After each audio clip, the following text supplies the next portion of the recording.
Good morning, everyone. If you could start to find your seats, we're going to start in about 5 minutes. So if you can find your seats, we're going to start in about 5 minutes. Thank you.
If everybody could please find your seats, we're about to start in just 1 minute. Please find your seats. We're about to start.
Since 1955, the National Museum of Racing has recognized and honored the achievements of those horses, jockeys, trainers, and pillars of the turf, whose records and reputations have withstood the test of time in the great sport of thoroughbred racing. This class is no exception, as the achievements and legacies of these racing legends have proved to be essential to the sport's rich history.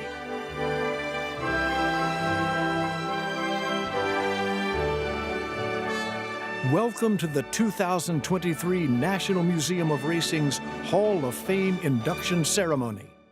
At this time, please welcome the voice of the Breeders' Cup for its first 21 years and the voice of the New York Racing Association from 1990 through his retirement in 2014. Ladies and gentlemen, Mr. Tom Durkin.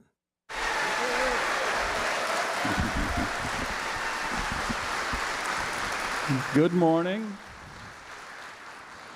Actually, we have to update that introduction. I came out of retirement, and I called the Belmont Stakes. I was actually really retired, though. I was retired for 9 years, unlike Tom Brady, who was he was unretired faster than you can say Gisele Bündchen.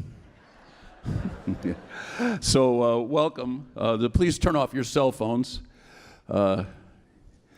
If you don't, I'm going to have to send the stewards over to have you disqualified, which they actually don't do very often, to tell you the truth. Just kidding. So welcome to this annual reaffirmation of our affection, regard, and respect for horse racing. And frankly, sometimes these days we need to reaffirm our admiration and love for the sport. Racing in the last few years in particular has had a good deal of detractors in the public arena, but those disbelievers don't fully understand our devotion and our care for the horse, nor do they fully comprehend our deep passion felt for this sport. Those folks, they just don't get it. Horse racing isn't for everybody. If you don't stand in awe and beauty of the nobility of the horse, as people have done globally for millennia, then horse racing ain't for you. That's fine. You know, it doesn't make you a bad person. You just don't have any taste. And if your heart doesn't race during the exhilaration of a head-to-head stretch drive, then racing ain't for you. And if you don't like cashing a pick six ticket every now and then, racing really ain't for you.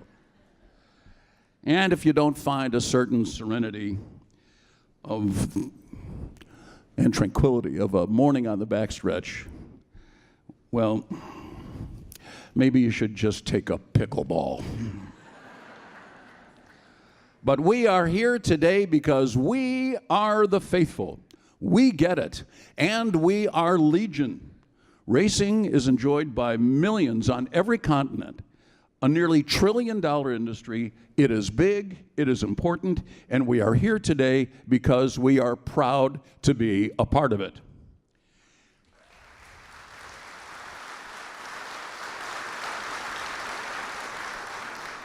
And we are here to honor those that have done it better than anybody. The people, the horses that have enriched our lives and enriched our appreciation of the game with their God-given talents, their grit, determination, and perseverance. From this day forward, they will have the highest degree and distinction our collective appreciation can bestow, the Hall of Fame. So along with your plaques, and along with your blazers and recognition, goes our sincerest gratitude for making our great sport even greater. Welcome to the Hall of Fame.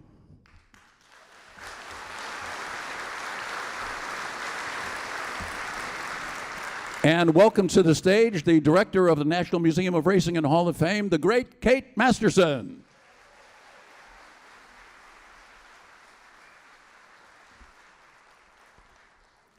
Welcome. Thank you for coming to this year's Hall of Fame ceremony. The National Museum of Racing and Hall of Fame has had an exceptional year, and I'd like to thank Museum Chairman John Hendrickson and the entire Board of Trustees for their generosity and support. It is a great honor to announce that as of last week, we have officially reached our fundraising goal of $20 million and have officially closed the Hall of Fame Education Experience campaign. Yes. Thank you so much, and thank you to all of you who have supported this project, many of whom are here today. The 50th anniversary of Secretariat's Triple Crown win took the museum team on the road with our first traveling exhibit in over 2 decades, and it was a huge success. We recently opened 2 new exhibitions, a tremendous machine celebrating the 50th anniversary of Secretariat's Triple Crown victory, and the summer place to be, Burt Morgan's focus on Saratoga. We are very pleased to showcase the most recent acquisition to the museum's collection, the iconic Against All Odds statue, commemorating the first Arlington Million, which was generously donated by Churchill Downs Incorporated and Bill Kerstangen. Thank you. For today's ceremony, I would like to thank Keeneland's production team and Arras El Pariso and Arras Triple Alliance for sponsoring the Spanish broadcast with the Daily Racing Form in Espanol. Congratulations to today's inductees, and please enjoy the ceremony. I'd like to introduce Brian Bouye, the museum's Hall of Fame and Communications Director.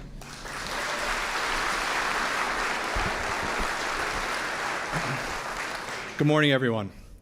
At this time, we'd like to recognize someone very special to the National Museum of Racing and Hall of Fame and to the entire thoroughbred racing community.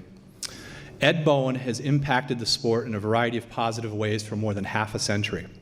He's been an Eclipse Award-winning writer, a respected editor-in-chief of The Blood Horse, a contributor to numerous other publications, and the author of 22 books about thoroughbred racing. He worked tirelessly to improve the sport through his role as president of the Grayson Jockey Club Foundation. He's been so beloved in the sport that Cott Campbell even named a horse Ed Bowen. For the National Museum of Racing, Ed has chaired the Contemporary Nominating Committee since 1987. He's also spent time as the chairs of the Historic Review Committee, Pillars of the Turf Committee, and the Steeplechase Review Committee, as well as the Joe Hirsch Media Roll of Honor. Ed has been an invaluable trustee of the museum, lending his time, his knowledge, and his passion to our exhibitions, our publications, and events such as the Hall of Fame ceremony. Ed has received countless awards, including the Honored Guest of the Thoroughbred Club of America. Now it's the National Museum of Racing's time to honor Ed for all he has done for our institution.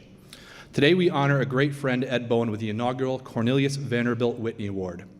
C.V. Whitney was one of the museum's founders, he was our first president, and he was one of the most tireless supporters of the museum. Like Mr. Whitney, Ed Bowen has also been a tireless supporter of the museum. We look forward to many more years of Ed being a vital part of our success here in Saratoga. This award will be presented periodically to individuals who have made impactful contributions to the museum through meritorious service. There is no more deserving individual to receive this inaugural honor than our friend Ed Bowen. Ladies and gentlemen, Ed Bowen.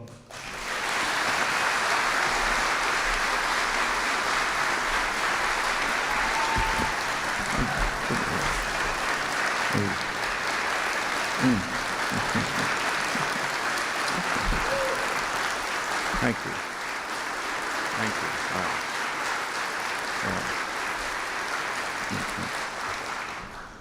Thank you so much. Thank you to the directors and other trustees of the museum, and thank you to Brian. Now, I've worked with Brian a long time. I thought I had him a little too wise than to give a journalist a quip like a horse being named Ed Bowen.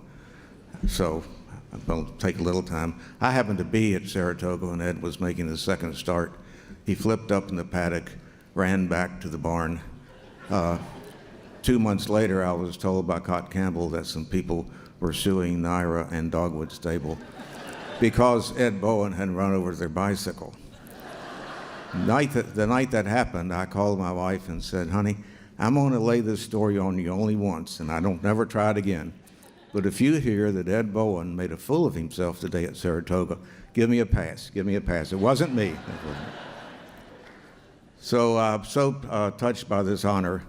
I was 11 years old when I remember Mr. Whitney's horse Fisherman won the Travers and then broke through as the first American winner of the new Washington, D.C. International.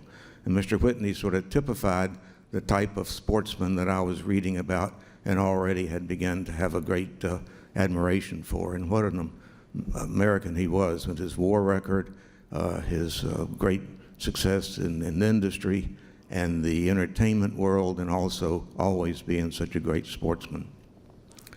Later, when I began to be involved with the National Museum of Racing Hall of Fame as a voter and then on the committees and so forth, I've always looked at it as a real honor to be in a position to play a tiny role in the ongoing stewardship of the vision and sportsmanship of those original sportsmen and sports ladies.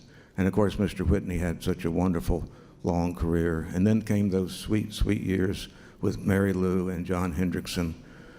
John with his emotional generosity to participate fully in ongoing efforts to honor the legacy of Mr. Whitney, and now John playing the incredibly important role that Kate mentioned.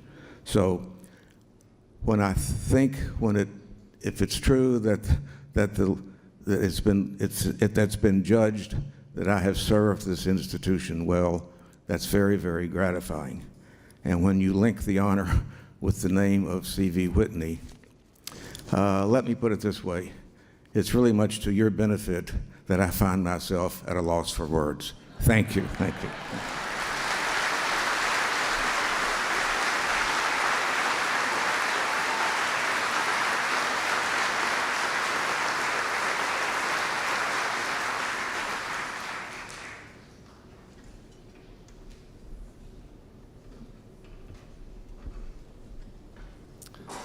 One of the great joys of this day is that we get to welcome back so many amazing members of the Hall of Fame.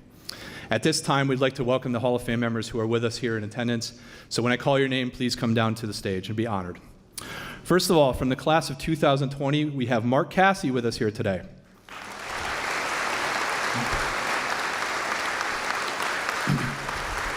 Mark has won more than 3,500 races, including 6 Breeders' Cup events and 2 Triple Crown races. He has also won a record 15 Sovereign Awards in Canada, including a current streak of 12 in a row. Mark Cassey.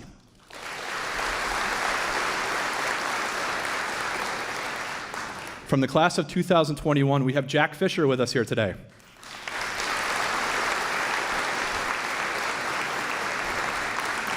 Jack has led all steeplechase trainers in wins 14 times and in earnings 8 times. He trained the Hall of Fame member Goodnight Shirt, as well as Eclipse Award winners Scorpiancer and Moscato. Ladies and gentlemen, Jack Fisher.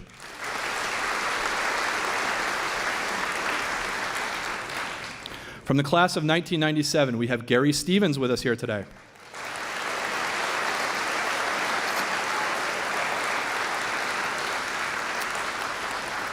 Gary won 5,187 races in North America, including 11 Breeders' Cup events and each Triple Crown race 3 times. Gary was the 1998 Eclipse Award winner, and you've seen him in Seabiscuit, Luck, and delivering racing expert analysis on Fox. Ladies and gentlemen, Gary Stevens.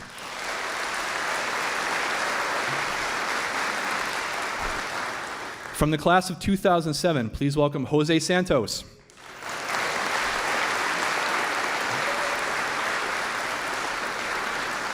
Jose was the 1998 Eclipse Award winner, and he won each of the Triple Crown races, 7 Breeders' Cup events, and 4,083 races overall. Jose Santos.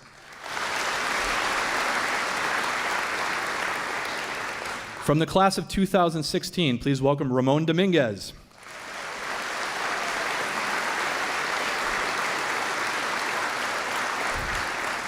Ramon won 3 consecutive Eclipse Awards from 2010 through 2012. In his 18-year career, he won 4,985 races. He won 3 Breeders' Cup events, and he owns the single meet record at Saratoga with 68 wins. Ramon Dominguez.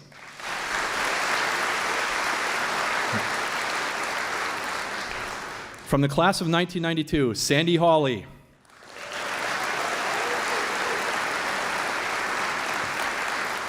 Sandy won an Eclipse Award, 2 Sovereign Awards, and 10 Canadian Triple Crown races in his career. He led all riders and wins 4 times. He won 18 riding titles at Woodbine, and for his career, he won 6,450 races. Sandy Hawley.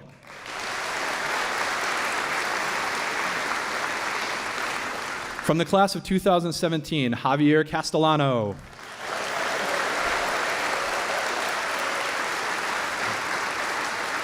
Javier has won more than 5,600 races and ranks second all-time in purse earnings with more than $387 million. He has won 12 Breeders' Cup races, the Preakness twice, the Travers a record 6 times, 4 consecutive Eclipse Awards, and this year he won, the races he was missing in the Triple Crown, the Kentucky Derby and the Belmont. Javier Castellano.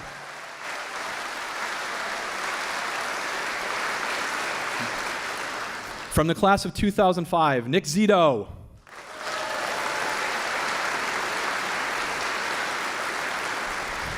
Nick has won more than 2,000 races with purse earnings of more than $112 million. He's won the Kentucky Derby, the Belmont Stakes twice each, and the Preakness once, as well as a pair of Breeders' Cup races. Both of his Belmont winners, Birdstone and Datara, denied Triple Crown bids. Ladies and gentlemen, Nick Zito.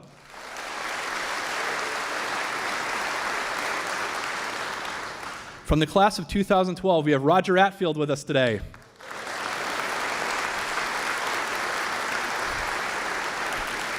A winner of 8 Sovereign Awards, Roger has trained 2 Canadian Triple Crown winners and has won 22 races in the Canadian Triple Crown Series.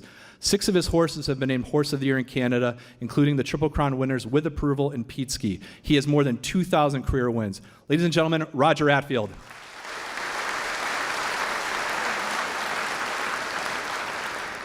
From the class of 1988, we have with us the King of Saratoga, Angel Cordero Jr.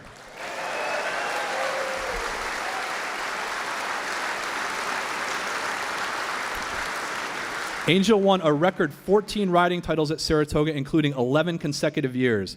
A 2-time Eclipse Award winner, he won 5 Triple Crown races and 4 Breeders' Cup events. He won more than 7,000 races in his career. Ladies and gentlemen, Angel Cordero Jr.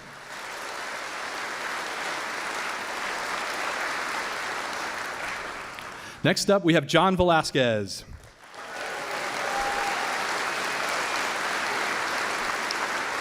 John has more than 6,500 career wins with record all-time earnings of more than $469 million.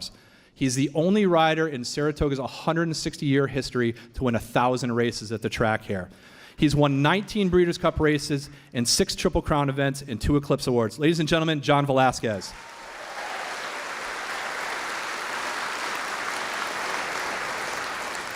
Last but not least, we have from the class of 1976, the longest tenured member of our Hall of Fame, Braulio Baeza is with us today.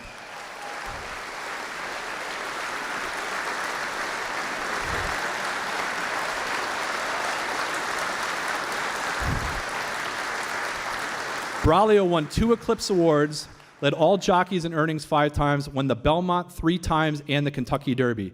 He won 3,140 races in North America and another 873 in his native Panama for a total of 4,013 wins. He rode 24 champions in his career, including 9 Hall of Fame horses. Ladies and gentlemen, Braulio Baeza.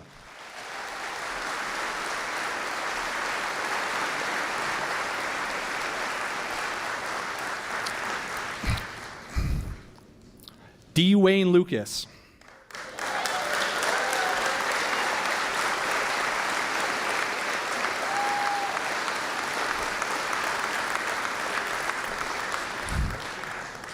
Wayne was inducted into the Hall of Fame in 1999 with more than 4,900 wins. He has purse earnings of more than $291 million. He has won 4 Eclipse Awards, 14 Triple Crown races, and a record 20 Breeders' Cup events. Ladies and gentlemen, D. Wayne Lucas.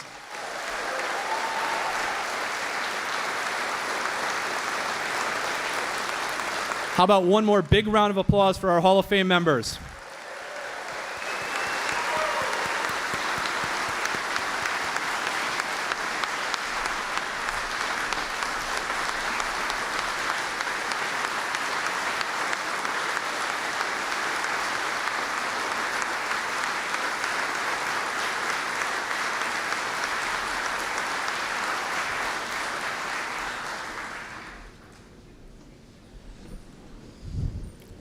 Everybody get enough pictures of our inductees there?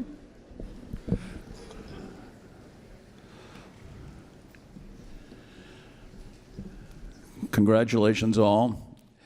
And we urge you to, the nice thing about our new Hall of Fame, and if you haven't been there yet, shame on you, but the plaques didn't include everything that the jockeys did. For instance, the plaque for Javier Castellano, a brass plaque, which is always going to be what it is and it's unchangeable, would never include, Major Arcangelo. Well, now that's all included. So if you haven't made it over to the museum, make sure you do. There is something called the Pillars of the Turf, which is our way of honoring people that have made contributions to the game, very important contributions to the game. And if they necessarily weren't a jockey or a trainer, or a horse for that matter, they couldn't get in the Hall of Fame, but they could become a pillar. And there are 2 of those that we honor today, Pillars of the Turf, John W. Haynes II and Leonard Jerome. Let's look at a video. On the night of November 13, 1983, the Thoroughbred Club of America held its annual testimonial dinner, allowing the racing world to recognize and appreciate the nearly 3 decades of influence John W. Haynes had on the sport. Haynes had been one of the 3 musketeers of a sort who had come to the rescue of New York racing in a most desperate time. In the early 1950s, New York racing was in decline, while the racing qualities of Chicago and New Jersey seemed emergent. Ashley T. Cole, chairman of the New York Racing Commission, was the spokesman of state government's threat to step in if industry leaders could not correct the decline. Ogden Phipps was vice chairman of the Jockey Club at the time. Phipps pushed for the rapid appointment of 3 combination sportsmen, breeders, captains of industry as a committee to take on the task of reviving New York racing. Haynes was joined by Captain Harry Guggenheim and Christopher T. Chinnery. The 3 men developed a vision, at once embracing a reduction in tracks countered by expansion of remaining facilities. The title organization New York Racing Association came to be associated with this effort, and New York racing reassumed its perch. Haynes was born in Winston-Salem, North Carolina in 1892. He attended Yale and launched into a business career which in time found him senior partner of Charles Barney and Company and a member of some 30 other boards.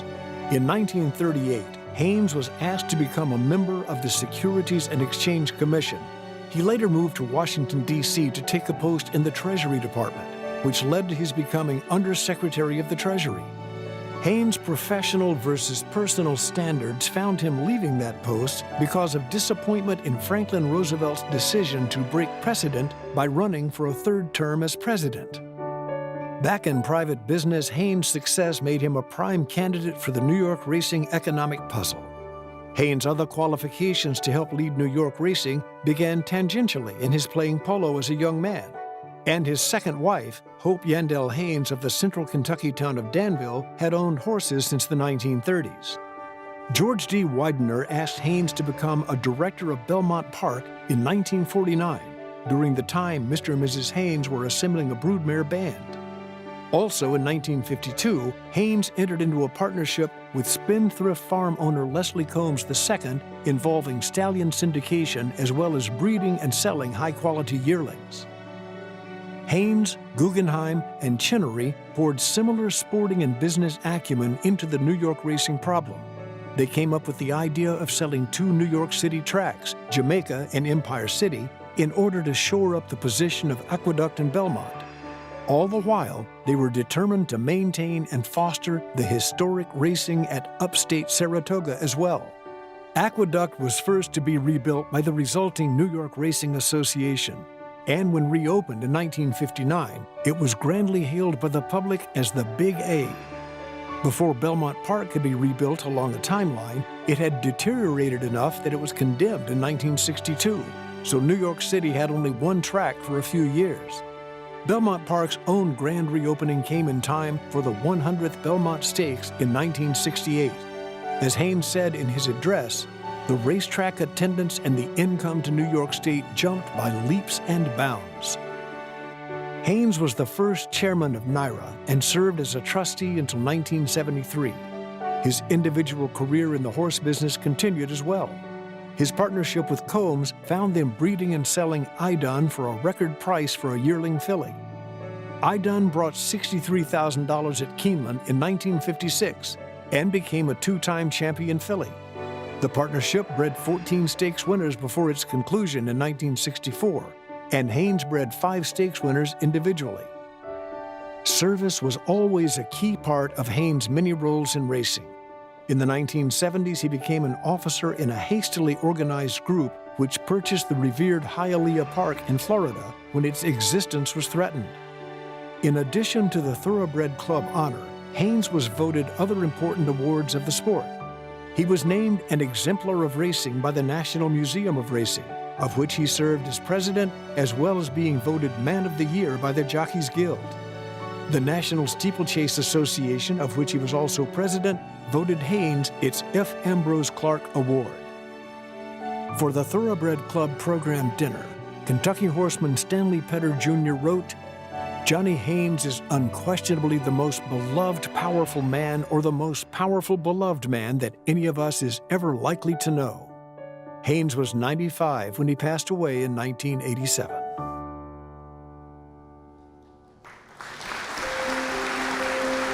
Leonard Jerome's imprint on American thoroughbred racing in the 19th century, specifically on the prominent and prestigious New York scene, was enormous. Known as the King of Wall Street, Jerome was a flamboyant stock speculator who became a powerful figure in the thoroughbred game as the driving force behind the conception of 3 major racetracks in the New York City area. One of those tracks, the iconic Jerome Park, introduced the classic Belmont Stakes. Born in Pompey, New York in 1817, Jerome was one of 10 who grew up on the family farm in Onondaga County. Jerome studied briefly at Princeton University, then known as the College of New Jersey, before leaving for Union College in Schenectady, New York, where he graduated with a law degree. Jerome became a significant public figure in New York City.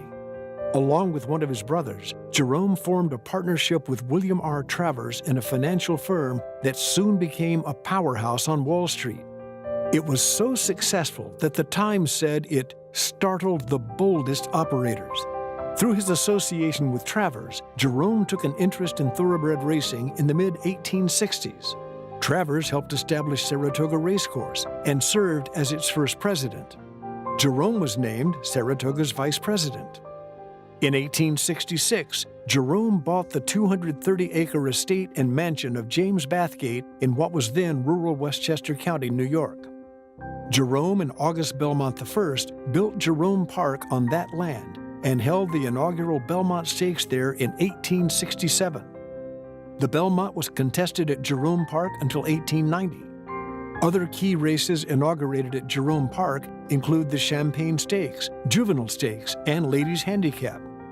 Racing historian William H.P. Robertson described Jerome Park as the fanciest racing plant in America.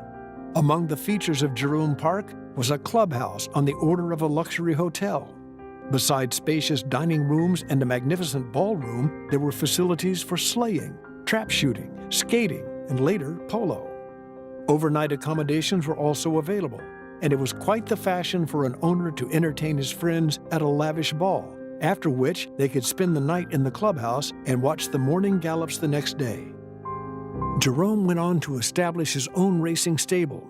He paid $40,000, a record price for a thoroughbred at the time, for future Hall of Fame member Kentucky, who was unquestionably the best horse in America when Jerome purchased him as a 5-year-old in 1866. Kentucky won his 19th consecutive race on Jerome Park's opening day, September 25, 1866, in the Inauguration Stakes, prompting the purchase by Jerome. Kentucky made it 20 in a row in his first and only start for Jerome, romping in the Grand National Handicap at Jerome Park while carrying 19 or more pounds than any other horse in the field. With suitable competition no longer interested in facing Kentucky, Jerome retired the great champion to the breeding shed. Jerome founded the Coney Island Jockey Club in 1879, which opened Sheepshead Bay Racetrack the following year. Jerome was backed in the Sheepshead Bay endeavor by such racing luminaries as Belmont, Travers, Pierre Lorillard IV, and William K. Vanderbilt. In its first year, Sheepshead Bay played host to a famous match race between future Hall of Famer Luke Blackburn and Uncas, which Luke Blackburn won by 20 lengths. Sheepshead Bay was the home to numerous premier events, including the Suburban Handicap and the Futurity Stakes, which debuted in 1888 and featured the richest purse in American history to that date. The inaugural Futurity winner, Proctor Knott, earned $41,675. In comparison, the 1888 Kentucky Derby winner's share was $4,740, and that year's Belmont Stakes winner earned $3,440. In 1886, Sheepshead Bay became the first oval track in America to add a turf course. Jerome was also instrumental in the building of Morris Park, which opened in 1890. John Albert Morris was the majority shareholder with Jerome on board as a partner and track president. Morris Park held several prominent stakes races, including the Belmont from 1890 through 1904, as well as the Champagne and Matron, and the Manhattan and Metropolitan Handicaps. On June 10, 1890, Morris Park became the only track in American history to play host to 2 races that later became part of the Triple Crown Series on the same day, as both the Belmont and Preakness were featured on the same card. Jerome was president of both Sheepshead Bay and Morris Park at the time of his death at age 73 in March 1891.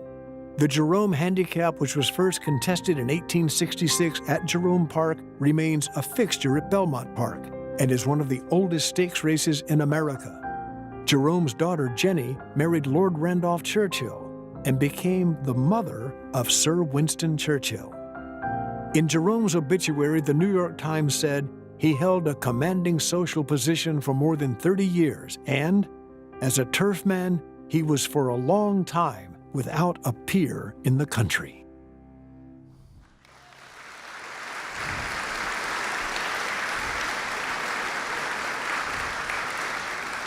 There's one thing I like about these Pillar of the Turf inductions.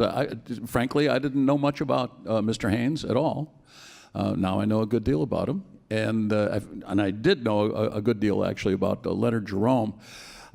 He was the first vice president here at Saratoga, and because it was so successful, he came up with the idea of, what the heck, why don't we have racetracks in New York City? And he built 3 tracks down there, and the business was booming. Brooklyn became the capital of horse racing in New York. It was a thriving industry, and in 1908, the state of New York got involved, and Governor Evan Hughes outlawed horse racing. Thank you. Those tracks were shut down forever. Saratoga was shut down for that period of time. Half the people in Saratoga Springs went bankrupt. Thank you, Governor Hughes. I'm pretty sure he's not going to be inducted into the Hall of Fame very soon. I'm just saying. And a living pillar of the turf, who used to sign my paychecks once upon a time, Stella Thayer. A native of Tampa, Florida, Stella Thayer's interest in horses began at an early age, as she started riding when she was 5 years old. Her father, Chester Ferguson, was part of an ownership group that acquired Tampa Bay Downs in 1965, when the track was known as Florida Downs and Turf Club. A 1962 graduate of Hollins College in Virginia, Thayer earned a law degree in 1965 at Columbia. A member of the Florida, New Jersey, and New York bars, she's an attorney and a shareholder in the Tampa-based law firm of McFarland, Ferguson, and McMullen, where she is engaged in the practice of estate planning, probate, and corporate law. Before it was acquired by British Aerospace, Thayer was the chairman of the board and a director of Reflectone, a manufacturer of full-flight simulators. Along with her brother, Howell Ferguson, Thayer purchased Tampa Bay Downs in 1986 and has led the track to success ever since. Tampa Bay Downs was founded in 1926 by Ohio investor Harvey Myers, and the original operation was also led by Kentucky legend Matt Winn under the moniker of the West Coast Jockey Club. During the 1950s, it became a popular attraction with many sports writers who came to the Tampa Bay area to cover baseball spring training. Legendary writers such as Grantland Rice, Red Smith, and Arthur Daly became regular visitors, calling the track the Santa Anita of the South. Throughout the years, the track has also been named Sunshine Downs in addition to Florida Downs and Turf Club. The track was renamed Tampa Bay Downs in 1980, its original name from 1926. In 1981, Julie Crone, then a 17-year-old apprentice jockey and now a Hall of Fame member, got her first career victory at Tampa. Upon purchasing Tampa Bay Downs, Thayer named controller Lorraine M. King as general manager. It marked the first time in turf history a thoroughbred track had separate female ownership and management. In 1990, Tampa Bay Downs became the first track in Florida to accept a simulcast signal. The move enhanced the track's ability to have a prominent year-round presence and fueled the growth of its popular stakes program, which includes the Tampa Bay Derby, a key prep race for the Kentucky Derby. The track added a turf course in 1998 that enhanced its popularity with horsemen and fans and has earned a reputation as one of the best grass courses in the country. Thayer became a trustee of the National Museum of Racing and Hall of Fame in 1994 and was elected the 9th president of the institution in 2005. She was the first woman to be elected president in the museum's history. Thayer served as museum president until 2014, the second longest tenure in the history of the institution. Taking over during the national economic crisis in 2008, Thayer led the stabilization of the museum's finances and played a key role in the improvement of its collections and exhibitions, as well as led innovations such as adding a racehorse simulator, the first of its kind in North America. A leader throughout the industry, Thayer was elected to the Jockey Club in 2004 and was named a steward for the organization in 2012. She also served as president of the Thoroughbred Racing Association. Throughout her tenure leading Tampa Bay Downs, the track has continued to thrive and evolve. Along with strong attendance and handle figures, Tampa Bay Downs has played host to several standout horses, including Street Sense, who in 2007 won the Tampa Bay Derby prior to his Kentucky Derby victory. Other stars to compete at Tampa in the 21st century include Hall of Fame members Royal Delta and Tepin, as well as classic winners Super Saver, Always Dreaming, Taproot, Drosselmeyer, and champions Gio Ponte and World Approval, among others. A thoroughbred owner herself, Thayer achieved a major milestone in 2018 when her 2-year-old Wonderment became the first filly in 14 years to win the Group 1 Criterium de Saint-Cloud in France. Among her many civic and governmental activities in Tampa, Thayer has been a member of the Board of Trustees of the Tampa General Hospital Foundation, a member of the Board of Trustees of the University of South Florida Foundation, Chair of the Hillsborough County Aviation Authority, which is the governing board of Tampa International Airport, and Chair of the Hillsborough County Hospital Authority. Ladies and gentlemen, please welcome to the stage Stella Thayer.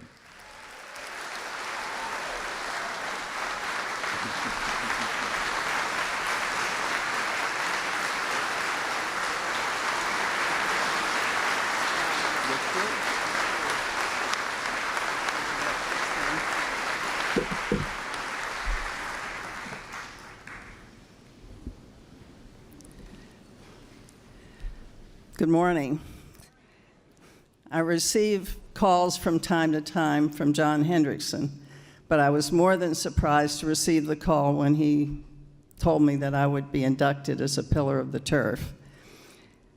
I'm more than honored and very, very appreciative.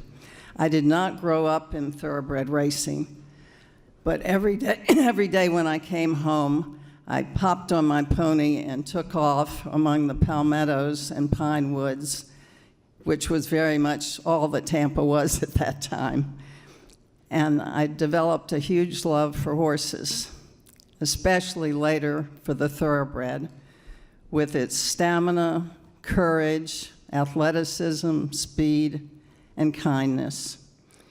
Tampa had a thoroughbred track named Sunshine Park, and it was owned by my childhood classmate, Sylvia Vega. So in the afternoons, her father there were no minors allowed at the track at that time, so in the afternoons, he would take us out, and we would stand up on the top of the truck and look at the races. So that was sort of the beginning of my interest in the thoroughbred itself. And I'm sorry, I'm losing it. So little did I realize how much my life would be bound up with that piece of ground, which is now Tampa Bay Downs, and we were able to purchase it, my brother and I, in 1986. Soon after, we were joined by a tremendous team of managers. So we have Peter Berube, and also Greg Gallion in finance, Margot Flynn in publicity and horsemen's relations, Tommy McLaughlin, who's most in charge of the facilities as well as the racetrack, and is responsible for the integrity of our turf track, which is greatly appreciated, as well as our dirt track. And then we have also Allison DeLuca, who leads our very competitive racing program. Also with us is Nicole McGill. So I was very much surprised. Well, I'll introduce them later, but they're here. So we have a tremendous team also who comes to the track for 30 years and have been, I'm sorry, I'm going to start all over again, I'm losing it. But anyway, most of the team has been with us for 30 years, and we're extremely proud of the team that comes each time, every year, to make the racetrack a success. In 2026, Tampa Bay Downs will celebrate its 100th anniversary, and we're hoping that our track can continue in the future. I've been very fortunate to be involved with the National Museum of Racing and Hall of Fame for several decades, and it now led by John Hendrickson, who has brought a tremendous enthusiasm back to the museum and has put in his vision, which was for us to have the greatest sports hall of fame in the history of sports. Well, so I think he succeeded. The campaign is finished, and if you haven't been to this wonderfully immersive exhibit, it transforms you. I think it gives the feeling for all of those who race and love racing.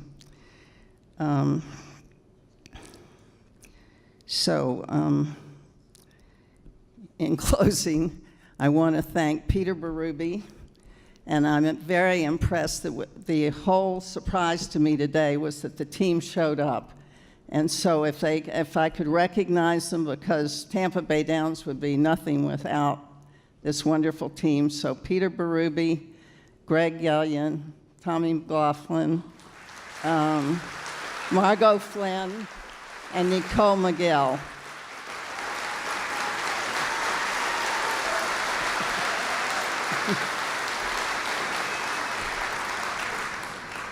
And I also want to thank my brother, Hal Ferguson, who's celebrating his birthday from afar, so he's not here today. And especially to recognize my daughter and my granddaughter who are here today. So,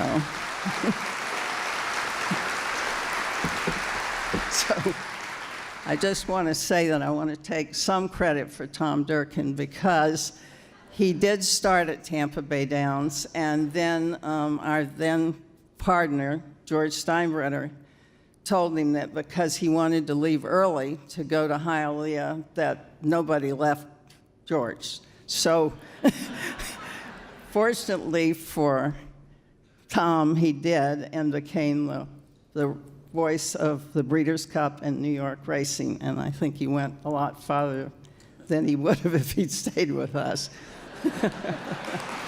But anyway, thank you very much. Sorry.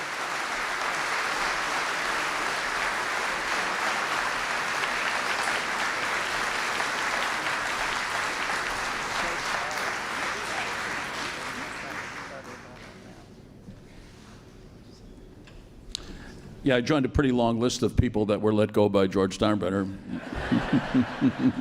Most of them were managing in the Yankee dugout, but Stella, congratulations on a well-deserved award. If you haven't been to the museum this year, we have a special exhibit honoring Secretariat on the 50th anniversary of his Triple Crown win, and we've got a video for you to give you a little clue. When he won the Triple Crown in 1973, setting records in the Kentucky Derby, Preakness Stakes, and Belmont Stakes, Secretariat became the first horse since Citation in 1948 to sweep the series. In the process, he became an American icon and carved out an enduring legacy as one of the greatest racehorses in history. Bred in the name of Meadow Stud, Secretariat was a chestnut son of Hall of Fame member Bold Ruler out of the Prince Quillo mare Something Royal. He was foaled at the Meadow near Doswell, Virginia on March 30, 1970. Trained by Hall of Famer Lucien Lauren and ridden in all but 3 of his starts by Hall of Famer Ron Turcotte, Secretariat broke his maiden in his second career start on July 15, 1972 at Aqueduct. Turcotte was aboard for the first time in Secretariat's next start, and the chestnut colt rolled to an allowance victory at Saratoga. Already generating significant buzz, Secretariat proceeded to win the Sanford, Hopeful, and Futurity in succession before being disqualified and placed second in the Champagne Stakes. After the Champagne, Secretariat won the Laurel Futurity by 8 lengths, then closed out his juvenile season with a 3.5-length victory in the Garden State Stakes. With a record of 7 wins from 9 starts, Secretariat won the Eclipse Awards for Horse of the Year and Champion 2-year-old Male. In January of 1973, Christopher Chenery, the founder of Meadow Stable, died, and the taxes on his estate almost forced his daughter, Penny, to sell Secretariat. Together with Seth Hancock of Claiborne Farm, she instead syndicated the horse, selling 32 shares worth $190,000 each for a total of $6.06 million, a world syndication record for the time. Chenery retained control of his 3-year-old campaign with the agreement he would be retired at the end of the year. Secretariat wintered in Florida and made his 3-year-old debut in the Bayshore Stakes at Aqueduct with an easy 4.5-length win. He then matched the track record in the Gotham. In his final prep for the Kentucky Derby, Secretariat finished a disappointing 3rd behind Angle Light and Sham in the Wood Memorial. A record crowd of 134,476 turned out for the 1973 Kentucky Derby. Secretariat battled with Sham down the stretch before pulling away to win by 2.5 lengths. It's Secretariat moving away. He has it by 2.5. Sham, then on the outside, our native. At the wire, it's going to be Secretariat. Secretariat set the track record for a mile and a quarter at 1:59 2/5, running each quarter mile faster than the previous one. In the Preakness, Secretariat again defeated Sham by 2.5 lengths. His official time of 1:53, originally recorded incorrectly at 1:54 2/5, set a stakes record. And Secretariat has him put away. He's beginning to draw away. It is Secretariat. He's coming to the wire. He wins it by 2.5, almost 3. Following the Preakness, Secretariat appeared on the covers of Time, Newsweek, and Sports Illustrated. William Knack wrote, "Secretariat suddenly transcended horse racing and became a cultural phenomenon, a sort of undeclared national holiday from the tortures of Watergate and the Vietnam War." Only 4 horses, including Sham, ran against Secretariat in the Belmont Stakes. In one of the most remarkable performances in sports history, Secretariat won by an astounding 31 lengths. Secretariat has opened a 22-length lead. He is going to be the Triple Crown winner. Here comes Secretariat to the wire. An unbelievable, an amazing performance. He hits the finish 25 lengths in front.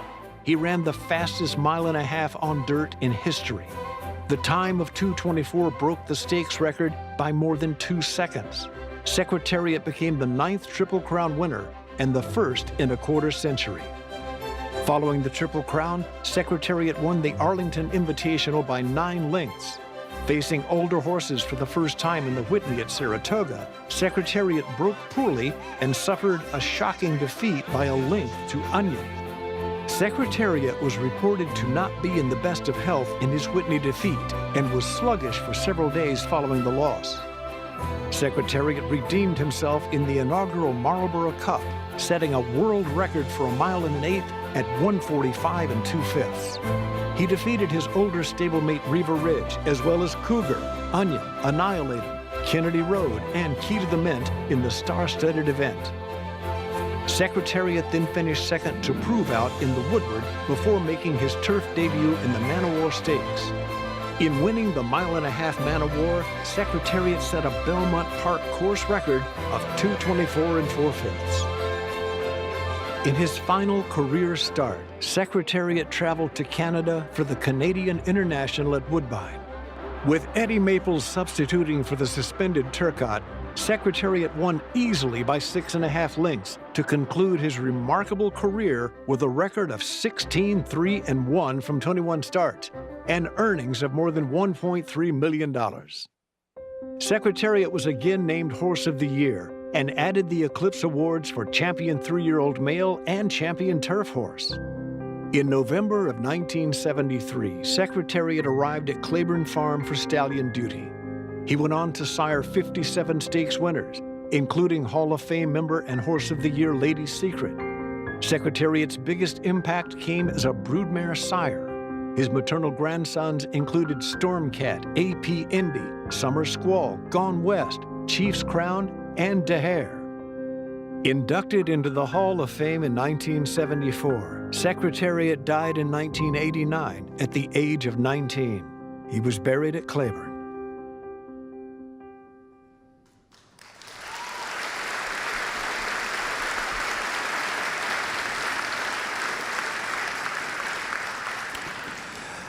He was a pretty good horse. Here's another pretty good horse, a very good horse, who's being inducted into the Hall of Fame today, Arrogate. It took less than 2 minutes for Arrogate to go from being an unknown commodity to earning his way into the history books with a performance for the ages. On August 27, 2016, the Juddmonte-owned son of Unbridled Song delivered an exhibition of brilliance and dominance in the Grade 1 Travers Stakes at Saratoga Racecourse. In overwhelming and accomplished field of sophomores in the Midsummer Derby, Arrogate, with Hall of Fame jockey Mike Smith up, romped to a 13.5 length victory and shattered a 37-year-old track record. Arrogate, what a commanding performance. He won the Travers by 12. Oh, what a race he ran. His time of 1:59.36 for a mile and a quarter is the lone instance of a horse traveling 10 furlongs on dirt in less than 2 minutes in the history of the fabled Saratoga track. In breaking General Assembly's 1979 track record of 2 minutes for a mile and a quarter, Arrogate dispatched opponents such as future Horse of the Year Gun Runner, Preakness Stakes winner Exaggerator, and Belmont Stakes winner Creator, among others. Following the Travers, Arrogate went on to defeat California Chrome in the Breeders' Cup Classic at Santa Anita. He set a track record at Gulfstream in the Pegasus World Cup. He rallied for an improbable victory in the Dubai World Cup after missing the break. That remarkable stretch of excellence, part of a 7-race win streak, solidified Arrogate's standing as one of the elite horses of his era. Bred in Kentucky by Clear Sky Farms, Arrogate was out of the distorted humor multiple stakes winning mare Bubbler. Purchased by Juddmonte for $560,000 at the 2014 Keeneland September yearling sale, Arrogate was sent to Southern California to begin his training with Hall of Famer Bob Baffert. Unraced as a 2-year-old, Arrogate finished third in his career debut in April 2016 at Los Alamitos. He broke his maiden by 4.5 lengths next out at Santa Anita, then won allowance optional claimers at Santa Anita and Del Mar before making his stakes debut in the Travers. After his record-breaking trip around the Saratoga Oval, Arrogate trained up to the Breeders' Cup Classic. After breaking a bit slow and settling off the pace under Smith, Arrogate moved toward the rail around the far turn. He took aim at California Chrome in the stretch and pulled ahead in the final yards for a half-length victory before a Breeders' Cup crowd of 72,811 at Santa Anita. Arrogate still coming. California Chrome. Arrogate steals the show in the Breeders' Cup Classic. With the Classic win, his 5th consecutive victory, Arrogate secured the Eclipse Award for Champion 3-year-old Male. Arrogate began his 4-year-old season in 2017 with another impressive outing in the Pegasus World Cup, rolling to a 4 3/4 length victory over Shaman Ghost. What a horse! Arrogate romps in the Pegasus. He won it by 3.5. Well, His time of 1:46.83 for a mile and an eighth on dirt set a new Gulfstream track record. Even though he had 2 track records and a Breeders' Cup Classic victory to his credit, Arrogate's signature moment was still to come. Following the Pegasus, Arrogate journeyed overseas to contest the Dubai World Cup. A 7th consecutive victory appeared to be unlikely when Arrogate did not break with the field when the gate opened. Arrogate was well behind the field and Smith wasn't pushing the horse after the poor start. Baffert said he was internally second-guessing his decision to bring Arrogate to Dubai and was simply hoping Smith would bring the colt back safe and sound. Arrogate had other ideas. He began to surprisingly work his way into contention, gliding by horse after horse with his huge strides. With apparent ease, Arrogate gobbled up his foes and was 2 1/4 lengths in front of Gunrunner at the wire. A is for Arrogate, A is for absolute superstar. Arrogate, a brilliant winner of the Dubai World Cup.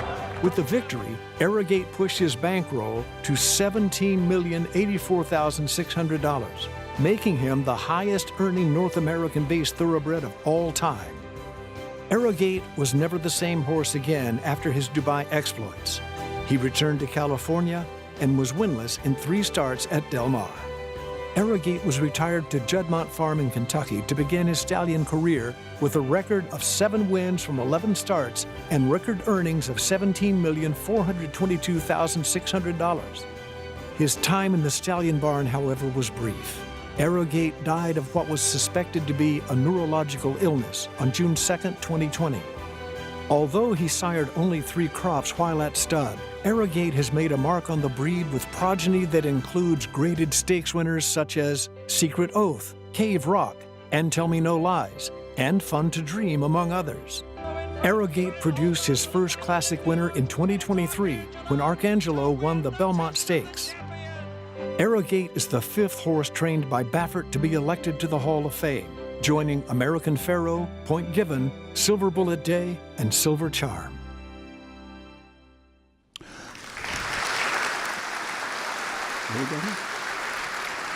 Ladies and gentlemen, To accept on behalf of Arrogate, welcome to the stage Dr. John Chandler from Juddmonte Farm, Kentucky.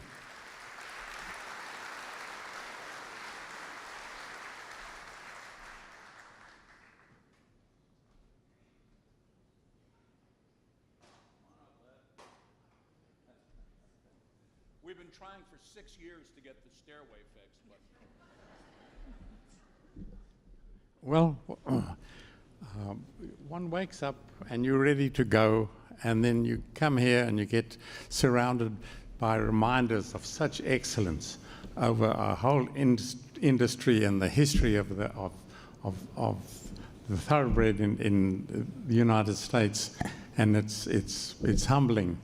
I have done nothing my entire life from when I was a schoolboy to follow horses, became a veterinarian to take care of them, and eventually wound up with Prince Khalid. And I'm sort of humbled here to, amongst all the excellence here, to accept the award on behalf of Juddmonte. It's very sad that Prince Khalid himself, unfortunately, has passed away a couple of years, and would really, he would have liked to have been here and been, found like the recognition that his horse has. We never, for many years, Juddmonte was just. We had a lot of turf horses because our racing base had started in England, and we were going through a bad spell after our trainer Bobby Frankel passed away, and so the Prince had been looking through all the results week after week, and he said, "This man in California, Bob Babbitt's doing very well, isn't he? Training a lot of horses, a lot of winners. Why don't we send him some horses?" And we said, well, along with our manager, Garrett O'Rourke, we talked about the fact that Bob mostly trained dirt horses, and our horses were mostly grass horses. And so he said, well, okay, we'll buy some dirt horses. To which the trainer and Garrett went to the sales, and we bought some horses, some nice expensive dirt horses. And one of them turned out to be Arrogate, and that brought the Prince more pleasure than anything else that I've seen in a long time. And we are very grateful to the Hall of Fame committee to take our horse, and all I can say is thank you. It's been awe-inspiring to see all the jockeys and the Hall of Fame people that have contributed to Juddmonte's, have won races and contributed to Juddmonte's success. And we thank you all for the nomination to the Hall of Fame.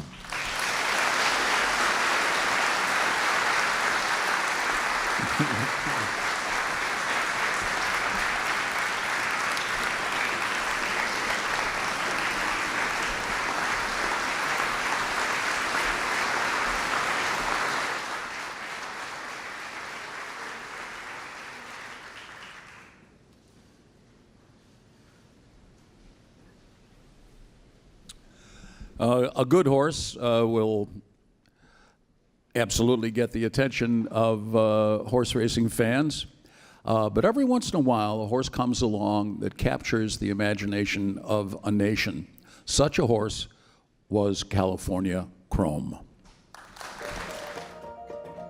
California Chrome's remarkable career on the racetrack was defined by exceeding expectations, and doing so in exquisite style. The chestnut son of Lucky Pulpit soared to heights his modest pedigree failed to foreshadow, reaching racing's pinnacle multiple times during a fairy tale journey that captivated millions of fans, affectionately known as Chromies. Bred in California by co-owners Perry Martin and Steve Coburn, California Chrome was out of the not-for-love mare Love the Chase. The owners added a dash of self-humbling humor to the story when naming their partnership DAP Racing, Dumbass Partners, after someone questioned their intelligence when they purchased Love the Chase.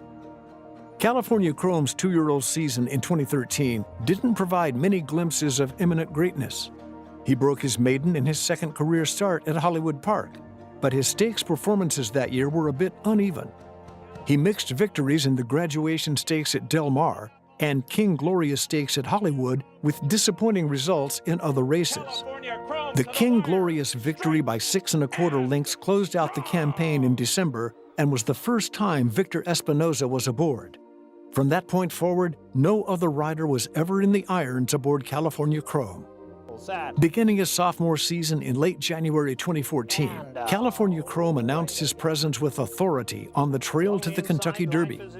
He won the California Cup Derby by 5 1/2 lengths, took the Grade 2 San Felipe Stakes by 7 1/4, and defeated Opportunity by 5 1/4 in the Grade 1 Santa Anita Derby. And just like that, with 4 consecutive wins by a combined 24 1/4 lengths, California Chrome was the favorite to win the Run for the Roses at Churchill Downs. He did not disappoint. Espinoza settled California Chrome off the pace in the Derby, and California Chrome moved near the front, turning for home.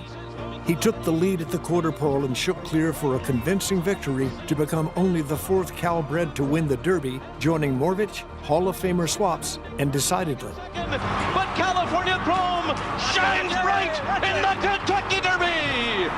Commanding Curve was second. California Chrome went on to win the Preakness. None of the other California-bred Derby winners added a Preakness victory. California Chrome was in the record books. A Triple Crown, however, was not to be. California Chrome was stepped on breaking from the gate, finishing 4th, only 1 3/4 lengths behind winner Tonalist. Later in the year, California Chrome bounced back in the Hollywood Derby at Del Mar. On the turf for the first time, California Chrome looked like his old self, defeating Queen's Plate winner Lexi Liu by 2 lengths. California Chrome is California's hot rod, wins it easily. After the race, Espinoza simply said, "He's back." With 6 wins from 9 starts and seasonal earnings of more than $4 million, California Chrome won the 2014 Eclipse Awards for Horse of the Year and Champion 3-year-old Male. California Chrome's 4-year-old season consisted of physical ailments, including a bruised hoof, ending California Chrome's season. Martin, who owned a controlling interest of 70% in California Chrome, intended to retire the horse to stud at the end of the year. Coburn, however, sold his 30% stake to TaylorMade Farm, and an agreement was reached to race California Chrome for another year. After enjoying some paddock rest at TaylorMade in Kentucky, California Chrome returned to Sherman's Barn in the fall of 2015 to prepare for his 5-year-old campaign. A rejuvenated California Chrome returned to the races on January 9, 2016, winning the Grade 2 San Pascal. He then made a return trip to Dubai, where he prepped for the World Cup with an easy victory over the Meydan course in late February. In his second attempt at the $10 million Dubai World Cup, Espinoza's athleticism and balance were called on as California Chrome's saddle slid during the race, but the rider kept his wits and pressed on undaunted. California Chrome unleashed a huge run exiting the final turn and left the competition in his wake for a 3 3/4 length victory. But it's California Chrome in front. It's alchemy in Dubai. Chrome turns to gold. California Chrome. With the win, California Chrome became the richest North American racehorse of all time. The $6 million winner's share pushed his earnings to $12,532,650, surpassing Curlin's record. California Chrome extended his win streak to 6 with victories in the Grade 2 San Diego Handicap, Grade 1 Pacific Classic, and Grade 1 Awesome Again. California Chrome was especially dominant in the Pacific Classic at Del Mar, defeating future Hall of Famer Beholder by 5 lengths. Knowing the victory was secure, Espinoza geared California Chrome down in the stretch. The time for a 1.25 miles was 2 minutes and 13 hundredths. Track announcer Trevor Denman described California Chrome's effort as one of the greatest performances you'll ever see. California Chrome's win streak was snapped next out in the Breeders' Cup Classic at Santa Anita. 3-year-old Arrogate proved too powerful in the stretch for California Chrome to hold off in a half-length defeat. That December, California Chrome earned his 16th and final victory in the Winter Challenge Stakes at Los Alamitos, romping by 12 lengths. With a record of 7 wins from 8 starts and seasonal earnings of $8.1 million, California Chrome was voted the Eclipse Awards Horse of the Year and Champion Older Male. California Chrome was retired in early 2017 with 16 wins and earnings of $14,752,650 from 27 starts. Please welcome the co-owner of California Chrome, Steve Coburn.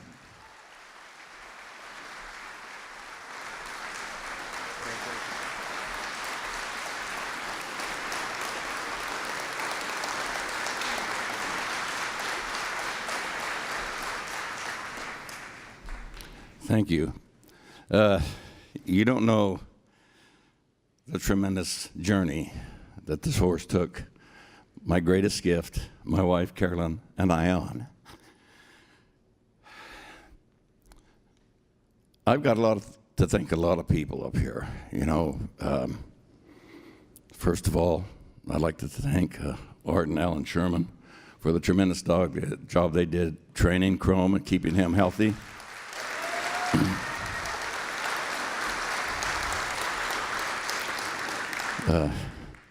Of course, you know, I've already thanked my wife. She was my best friend and my greatest gift for 30 years. So thank you, hon. I see a lot of old faces here that I've met during this journey. And it's just nice to see some people here that, you know, I've only met like 1 or 2 times. Mr. Lucas here, he told me the secret to win the Kentucky Derby, and by God, the horse won. But let's get back to this. Harris Farms, Dave McLaughlin, you know, Per Antonson, Dr. Jeannie Bowers. They took great care of the mare and Chrome. And, you know, the mare had some problems giving birth to Chrome. And so we'd go see him. He's in the stall with the mare just running around. You know, he wasn't turned out with the rest of them. So the only time that he got to play with anybody is when they'd come and check on him. Everybody get in the pen and play with him, you know. So that's how come he became so lovable to people, because he just liked people. But I don't know how to express the love that the people gave this horse. I mean, the Chromies are here. They've come in from all over the place, you know. Thank you, fans. Thank you. I've got some friends here. Dallas Proctor, that we met along the trail from Dallas, Texas. Dennis and Alyssa Hensley from Charleston, South Carolina. Mary Ann, Mallory and Stefan, James Morgan, Ellen Aldrich.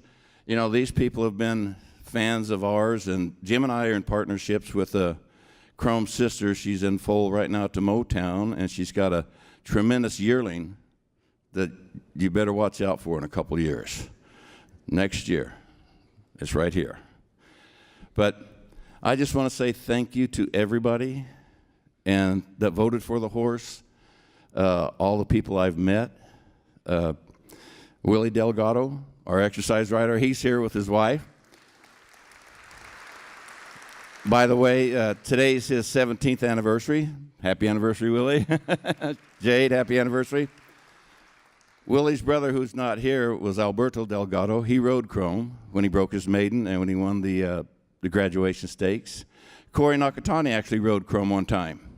We had to fire him, though. Who else? Oh, who? That's right, Raul Rodriguez. Thank you for reminding me. Our groom, he kept Chrome looking like a brand new penny all the time. And last but not least, I would like to thank a little nervous filly named Lil the Chase.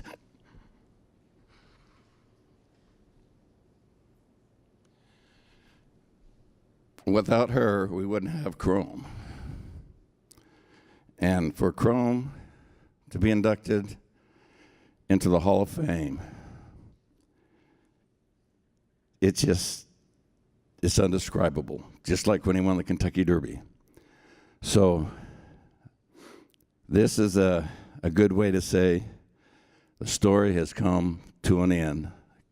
I told Lafitte Pinkai III, after he won the Santa Anita Derby, I said, mark my words, this horse is going to go down in history, and today's the day, period. Thank you, everybody.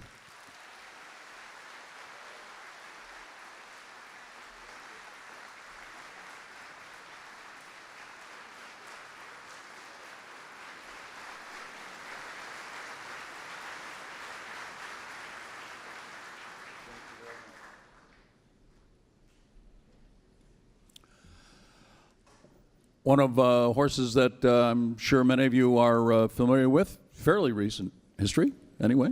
I'm very familiar with a very, very good racehorse named Songbird. Songbird came tantalizingly close to an undefeated career on the racetrack.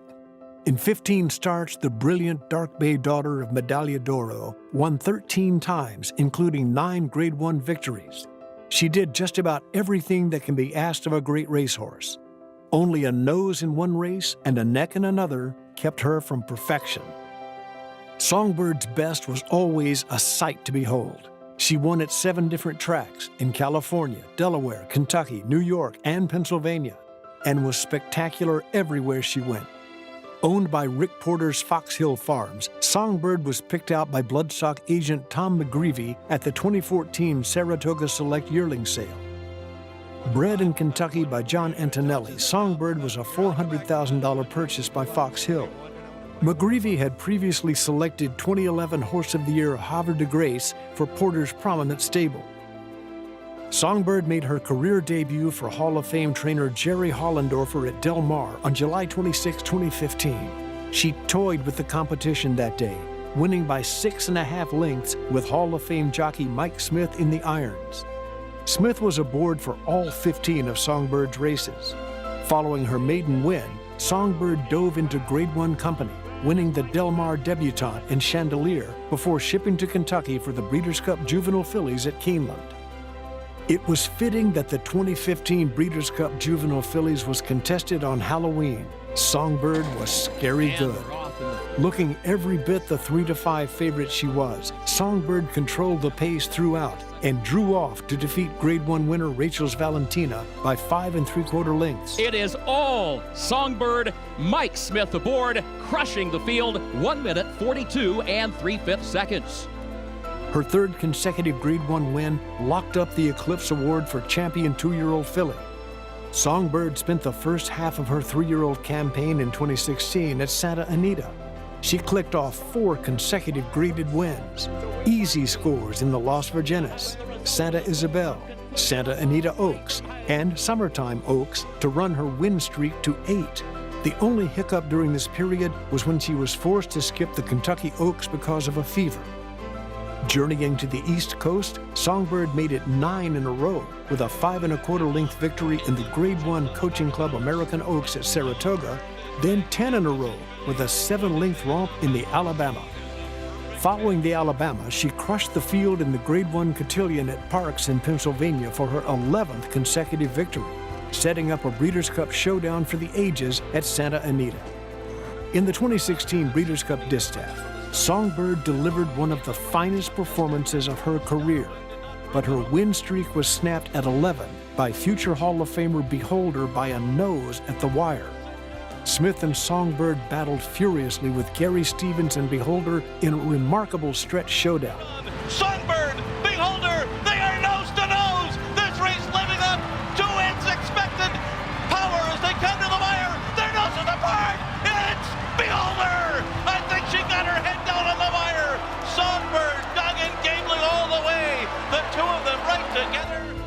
The 6-year-old champion mare got the better of the photo finish by the slimmest of margins. The narrow defeat only enhanced Songbird's reputation. She was an easy choice for the champion 3-year-old filly Eclipse Award. Songbird returned to the races as a 4-year-old in June 2017 to win the Grade 1 Ogden Phipps Handicap at Belmont Park, and followed with her 9th Grade 1 victory a month later in the Delaware Handicap. Songbird lost by a neck to Forever Unbridled in the Grade 1 Personal Ensign that August at Saratoga.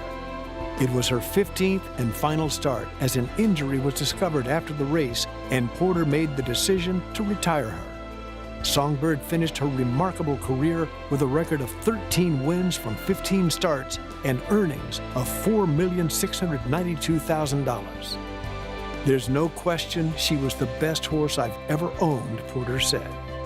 Following her retirement, Songbird was sold to Mandy Pope's Whisper Hill Farm for $9.5 million during the 2017 Fasig-Tipton November sale.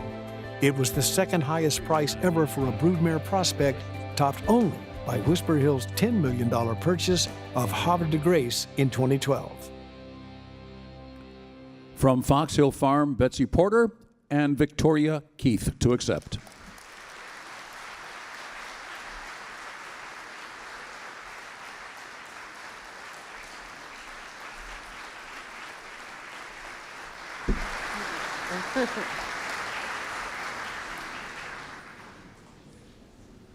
Songbird's name was inspired by a song about love, and it turned out to be perhaps the most fitting name we ever assigned to a horse. You often hear that great racehorses have a fiery side, and this contributes to them being a great racehorse. You particularly hear this about speed horses. Songbird was a speed horse, but she had no fiery side. She was as sweet and loving and gentle as a child's first pony. Songbird was an immensely talented filly, and so she was never challenged throughout her first 11 races. We wondered if her lack of fiery side would be a problem if she was ever challenged by another very talented horse. In her 12th race, we found the answer in spectacular fashion with a throwdown for the ages between Songbird and the great Hall of Famer Beholder. In 15 races, it took being a champion to beat Songbird. She lost, finishing second twice to Beholder and champion Forever Unbridled. There were many who played an important role in Songbird's racing career. Tom McGreevy selected her as a yearling. She was broken and received her early training from Bill and Jean Riccio. She was trained by Jerry Hollendorfer and ridden by Mike Smith. We also have to give thanks to Dr. Bramlage, who so vigilantly helped us and Songbird through 2 physical problems we had with her. Songbird brought joy and love to thousands of racing fans, and she was the clear bright spot through some difficult health issues for owner Rick Porter. Fox Hill Farm was blessed to have raced many exceptional horses, but Songbird stood out even amongst the exceptional.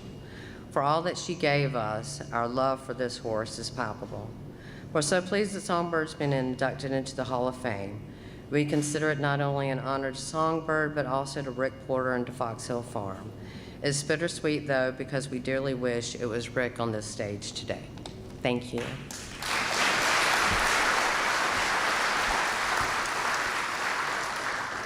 And I would just love to thank everyone who believed in Songbird and thought she deserved this honor. Thank you.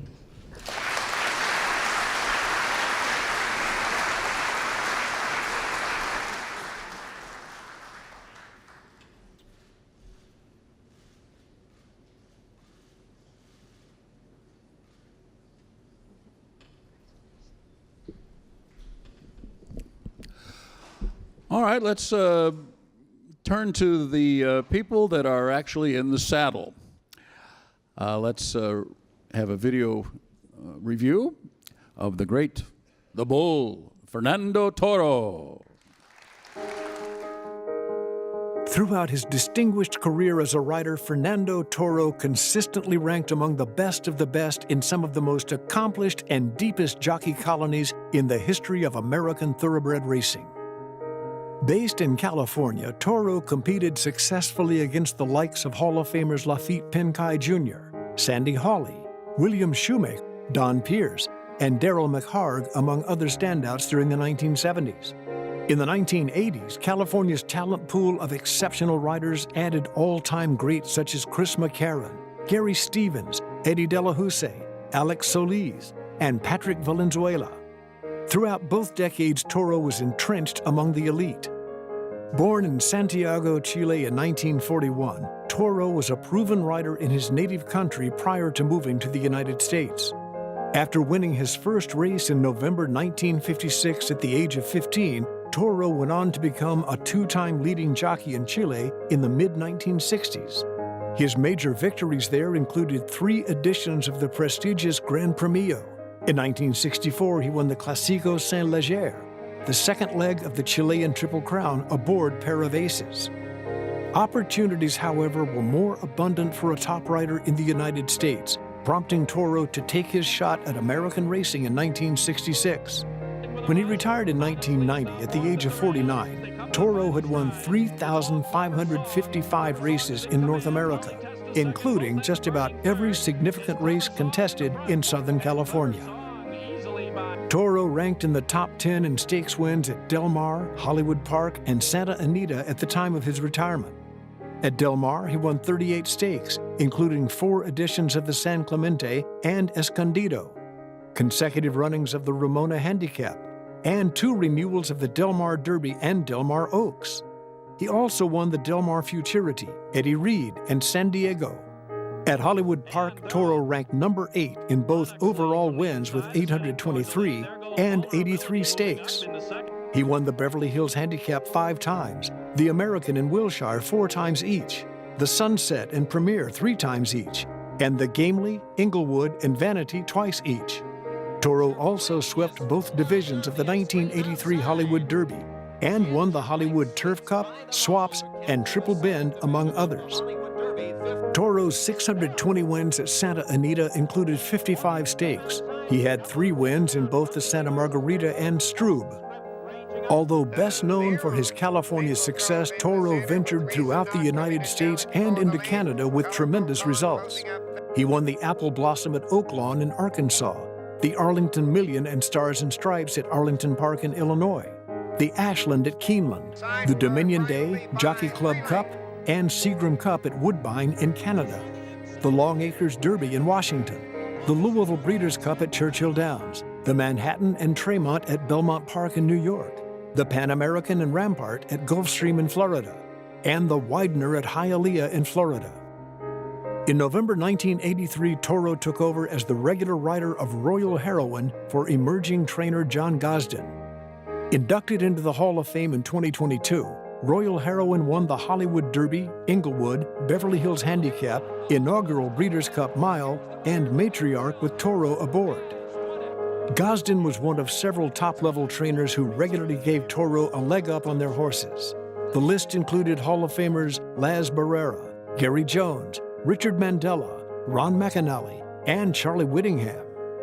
Although he earned a reputation as a brilliant turf rider, Toro proved to be more than efficient on the dirt and at any distance. Along with Royal Heroine, Toro won stakes with Hall of Famers Ancient Title, Cougar II, and Manila.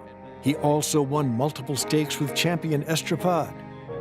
According to Equibase statistics, Toro won 80 graded stakes from 1976 through 1990 and finished with career earnings of more than $56 million in North America.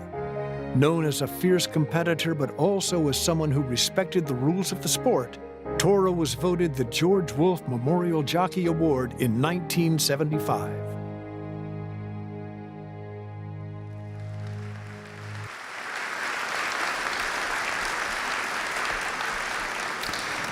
Fernando was unable to make the transcontinental trip here to Saratoga Springs, so he was unable to be with us today. However, he will be presented his plaque and his jacket in a ceremony at Del Mar on August 19th.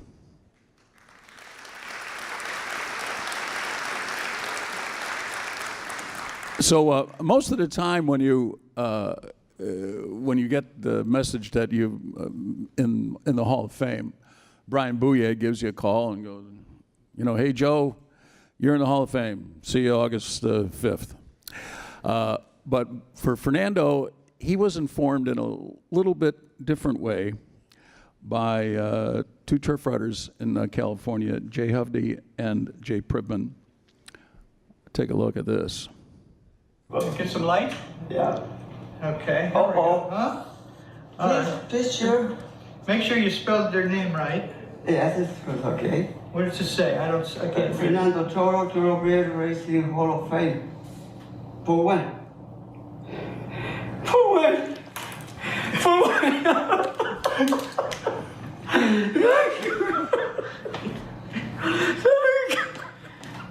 Come here. You're in, buddy. You're in. Give him a hug. Congratulations, Fernando. Thank God for these iPhones, man. I don't know. All right. Our final inductee for this year is Corey Nakatani. Any conversation about the fiercest competitors to ever ride a racehorse has to include Corey Nakatani. Complementing his fiery demeanor on the racetrack, Nakatani also possessed magnificent talent and uncanny instincts in the irons. That combination of elite skills and driven mindset served Nakatani well throughout his distinguished 31-year career as a jockey.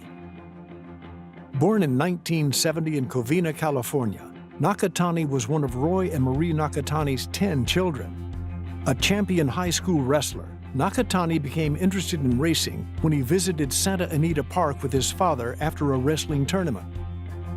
Nakatani made a connection with trainer Roger Stein and took an entry-level job mucking stalls and walking horses. Even though he'd never been on a horse, Nakatani wanted to ride. Stein suggested Nakatani get some experience on a working farm, which he did for elite jockey agent Tony Matos, before eventually breaking and galloping horses for the legendary Johnny Longden and his son Eric. In 1988, Nakatani traveled to Tijuana, Mexico to make his debut as a professional rider. Showing immediate aptitude, he was a winner with his first mount, Blue King, in a dead heat at the Caliente track.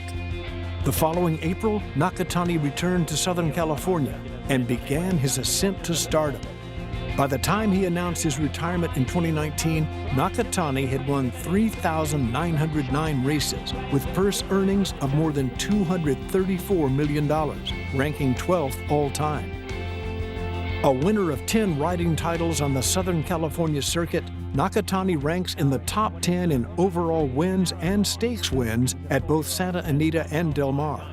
He won 1,033 races at Santa Anita, number 9 all-time, including 131 stakes, which ranks 8th. At Del Mar, he won 705 races, number 6 all-time, including 104 stakes, which ranks 2nd, only behind Hall of Famer Chris McCarron. Nakatani's significant mounts included Hall of Famers Lava Man and Serena's Song, as well as champions It's All Greek to Me, Jewel Princess, Lee de Justice, My Miss Aurelia, Shared Belief, Sweet Catamine, Thor's Echo, and Wondesta. Nakatani and Lava Man teamed up for 10 wins together.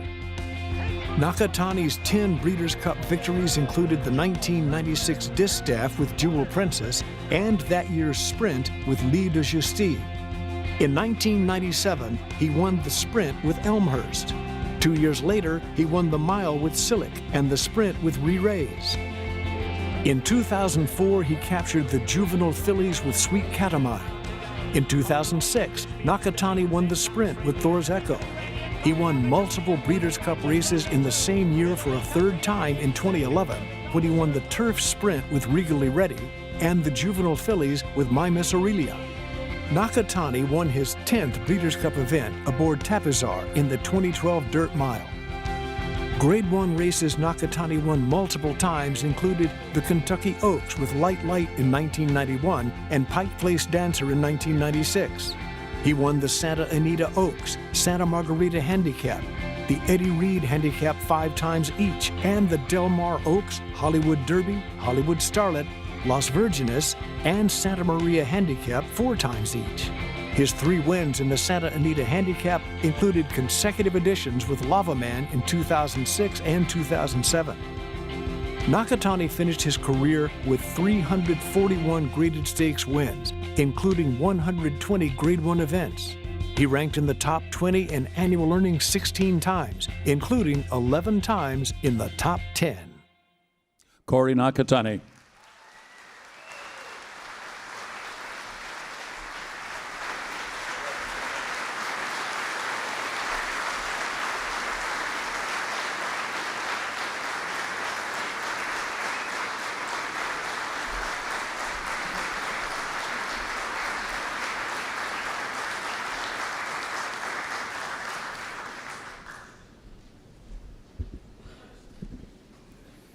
Oh, thank you.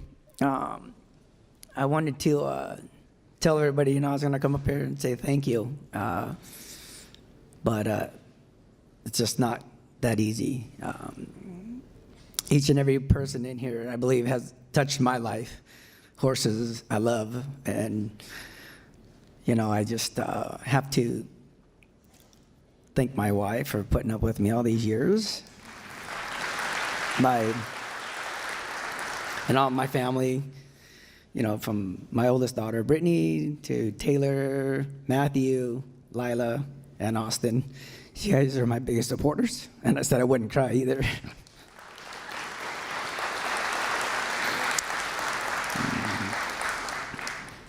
Actually, I was going to get a list out here, but the list got too long, and I was going to put it on a piece of toilet paper. I was going to roll it up, and I was like, there's so many people that I have to thank. And thank God I didn't do that, but at least I could say it. I just got to think about all the riders I got a chance to ride for, and all of the recipients that are getting their award today. It's a lifelong dream that you think of being like, I'm that good. I'm going to make it to the Hall of Fame. I'm going to, prove people wrong. And horse racing is very humbling. When you get a chance to win, there's nothing better feeling than that. But there's one person I have to thank here is all of my family and friends from New York, Nick Zito, Harry Rice, his family. They're in my heart.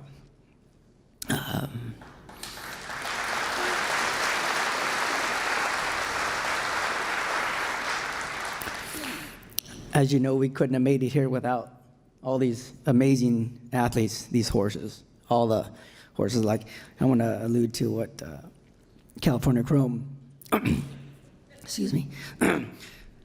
So California Chrome, I was good friends with Alan, and his jockey got hurt.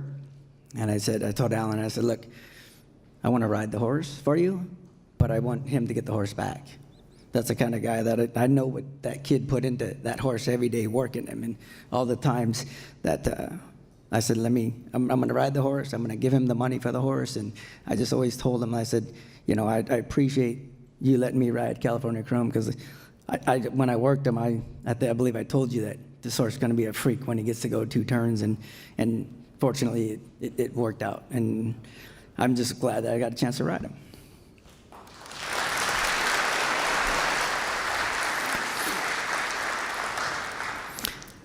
So I got to tell you a story. When I first started, I was always told, as a kid when I was growing up, that, oh, you're so small, you can't make it, you can't compete against these guys, they're too big. And I was playing football at the time, and I think I weighed like maybe like 58 pounds with all my gear on. So my coach, he goes, we're in this game, and I was on the Dolphins, so Dan Marino was my guy, right? He's like, I loved him. And so we're playing the game, and he tells me, he goes, okay, because we're winning the game. He goes, okay, there was this one kid in there. His name was Tonka. He was on the other team, and he goes, just run the ball out and get the game won, okay? I said, okay. So we're playing, and I get a chance to just run around this guy and go to the end zone. Instead, I gotta, not listening to coach. I run over him, and then I get to about the 2-yard line. I get caught from behind. I get pulled over, and I go to the sideline, and my coach is all upset. His name's Mike, and he grabs me by my face mask. He goes, "You better listen to me," and he throws me, and I go to the side, and I slide into like some bad stuff on the ground. Anyways, make a long story short, that was the first time that I was like told not to do something, and I was like, I better just go do it. So that's my career in a nutshell. It's like when they tell you and the odds are against you, the guys I was riding against, Gary Stevens, Chris McCarron, Lafitte Penkai, all these Hall of Fame riders, and I was very fortunate to have an opportunity to ride for them and with them and take a lot and learning from all of them. And Sandy Hawley and Alex Solis, all the guys that I had a chance to ride with, even the King of Saratoga, Angel. These guys have a special heart in my heart, a special place. And there's another guy here that Billy Rappaport. He's been there from the very beginning of my career, when we first started trying to put the cameras on the jockeys and trying to do and give everybody that experience of being in a horse race. And I just admire him for what he does, and he's been in my heart from the very beginning. And my Aunt Rose made it, Doc Hilton, his Diana, and my old buddy Larry. He always takes my money on the golf course. But again, everybody in here, we're all family. It's like I come to New York and I feel like I'm, their adopted child. But at the end of the day, I have one very good story that they asked me a few questions like, who was the best owner and the best horse? Every horse that I rode, I loved them like they were my own child. The best owner that I felt was Juddmonte Farms. Everything that they put into it, that the heart that you have to be able to be successful in horse racing. It's just one of those things that, I was very fortunate to have an opportunity to work with, Bobby Frankel, and it's very overwhelming when they first tell you, your heart's shaking. I was like, is it true? Is it real? It's like, But thank God that I got that opportunity, and I got a really good story to tell you about. I was riding a horse, and I just started. It was a 2-year-old, and I got beat in the race. And I just started getting an opportunity to ride, for Wayne Lucas. So he goes, "Jock, what the heck was that?" I said, I thought I had the race one. And he goes, "You're on a daughter of Secretary, you're not on Secretariat."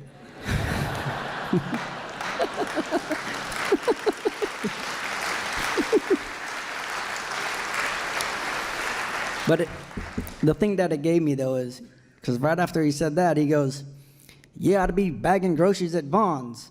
And it gave me that fire and the determination to be the best at all time. And I thank you for that, Wayne. You really pushed the envelope.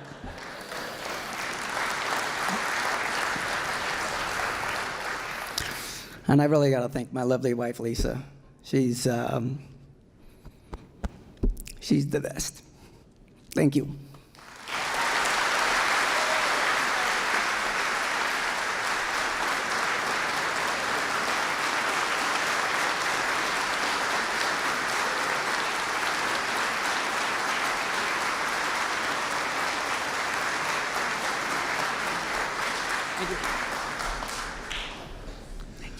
Welcome to the Hall of Fame, Corey. And the next thing I have to do here is to tell you to leave. We always like to get you out of here in time to go catch the double. So good luck today. Thank you for your kind attention.